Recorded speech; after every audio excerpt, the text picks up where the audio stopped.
you have cashew. One aspect of cashew is distillation during the season and distillers' lifestyle, their belief. Yeah. Beyond that, there is a whole universe exists which revolves around the very plant called cashew.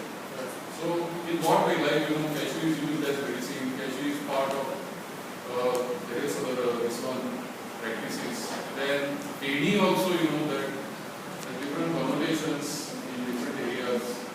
So, from consumer's point of view, what you would have thought of? Means those who consume AD, what did you think at any given point that let us hear? This is the producer's point of view, distiller's point of view. What about consumers? Initially, AD योग्य लोकांची मत आहे. ADच्या बद्दल are they complaining about bad quality, price, and so many other issues, and adulteration and all this. Like actually, the thing was, we saw when we spoke to these people, we saw them speak about. They were speaking like it's sort of a dying art, and we were kind of intrigued by that because see, the thing is, we are aloof from this system. Whatever we read, say somebody gets Ura or something, and someone in They told you that it is a dying art. Huh? They told. No, we heard that in their voice. They are like. There are 4,000 traditional parties in Goa. 4,000. Exactly why we were not understanding. Somebody has party. Devanand has party. There's 2-3 students that are having their parties. Traditional maybe distillers. But he made some points, what we thought were kind of, in some sense it was universal, we thought, for any sort of industry. See, because we are not that knowledgeable about the system and how the system works. But what we realized is it's a human story. And that's what we try to convey more. And we had shots, we have one 10-minute shot where this person in Kerry, he's explaining the whole process to us. So what we did was we just set a camera on him. And we rehearsed him. First we told him, see, just forget the camera is there. And just tell us everything from here till there and how it goes out. And we just followed him and the shot goes on and on and on and on. And we realized that, this is where we lose the general audience. Because, as much as they want to know the human story, they don't want to know the technical part of it. That's what we realized. So, we realized that, are we making a film or are we making, are we getting completely into the process and the industry? Which is what we still kept that option open because, now the summers come again.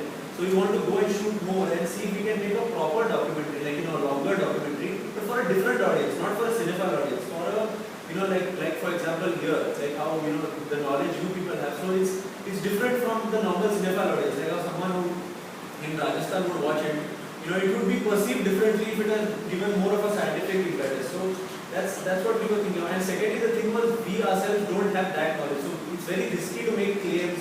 And to interview people, what if he's wrong? What if she's wrong? So you are worried about that.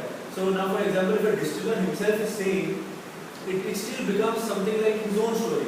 He's doing it day in, day out. So it's more possible to trust him. Like if you say, if anybody else has some sort of experimental claim, and if you put that in the documentary and somebody else will say, that's not true, then it becomes a debate and we didn't want to engage in that. That's how it was. And we wanted to tell the human story.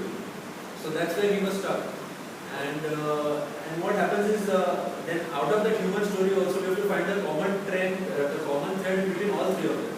Like the last person, he didn't really have any issue because as you said, his distillery is owned by Rani and he was in favor of the system because he's smart, he's commercially, he knows how to make his model run. When he get people from Jambodi, he has his whole thing sorted out. Plus he has a shop in Surla.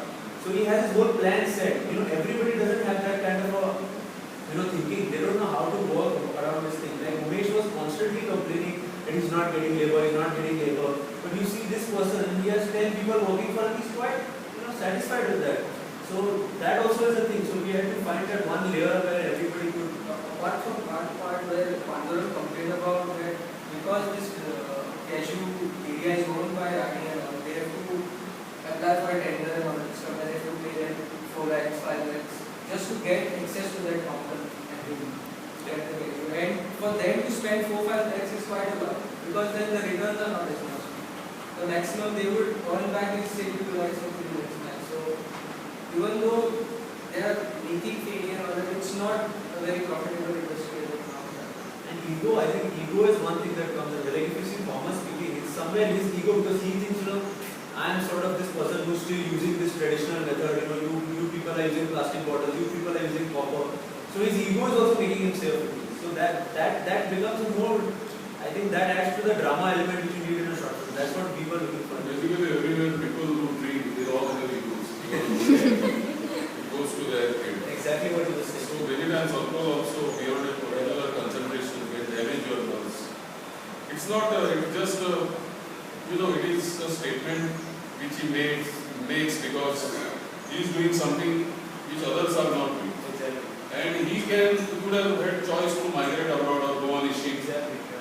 So why is doing it? Because he thinks that we derive certain happiness from it. Somewhere it's working for him.